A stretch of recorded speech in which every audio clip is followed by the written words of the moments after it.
வேப்பூர் அருகே அடரியில் வறட்சி, நோய் தாக்குதல் மற்றும் கனமழையால் பாதிக்கப்பட்ட பயிர்களுக்கு காப்பீட்டுத் தொகை வழங்க வலியுறுத்தி விவசாயிகள் ஆர்ப்பாட்டத்தில் ஈடுபட்டனர்.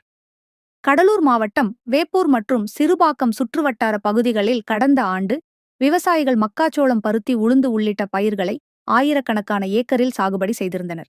இந்த நிலையில் நோய் தாக்குதல், கனமழை மற்றும் வறட்சியின் காரணமாக பயிர்கள் முற்றிலும் சேதமடைந்து விவசாயிகளுக்கு பெரும் இழப்பு ஏற்பட்டது. சாகுபடி செய்த பயிர்களுக்கு காப்பீட்டுத் தொகை செலுத்தியிருந்த விவசாயிகளுக்கு இழப்பீட்டுத் தொகையை காப்பீட்டு நிறுவனத்திடமிருந்து பெற்றுத்தர அரசாங்கம் நடவடிக்கை எடுக்காமல் அலட்சியம் காட்டி வருவதாக குற்றம் சாட்டி விவசாயிகள் ஆர்ப்பாட்டத்தில் ஈடுபட்டனர். மேலும் விவசாயிகளிடம் காப்பீட்டுத் தொகை செலுத்த வலியுறுத்திய அரசு பாதிக்கப்பட்ட பயிர்களுக்கு இழப்பீடு பெற்றுத்தர நடவடிக்கை எடுக்க ஆர்வம் காட்டவில்லை என விவசாயிகள் குற்றம் சாட்டினர். இது தொடர்பாக விவசாயி மணிகண்டன் என்பவர் செய்தியாளருக்கு அளித்த பேட்டியை தற்போது பார்க்கலாம்.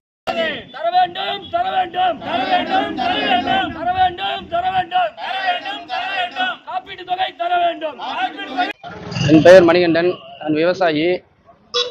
கடந்த 2024-25 மானாவாரி பயிர்களான மக்காச்சோளம், பருத்தி, உளுந்து போன்ற பயிர்களுக்கு பயிர் காப்பீடு செய்தோம்.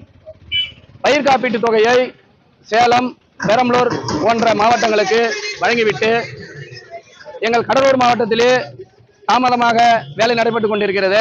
இது சம்பந்தமாக நாங்கள் அதிகாரிகளிடம் விசாரித்தோம்.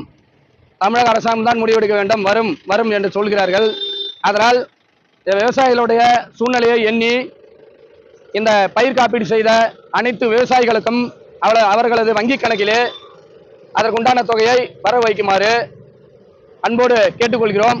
அது மட்டுமின்றி மாவட்ட ஆட்சியர், சம்பந்தப்பட்ட அமைச்சர் அவர்களுக்கு விவசாயியின் கோரிக்கைகளை முன்வைக்கிறோம். நன்றி, வணக்கம்.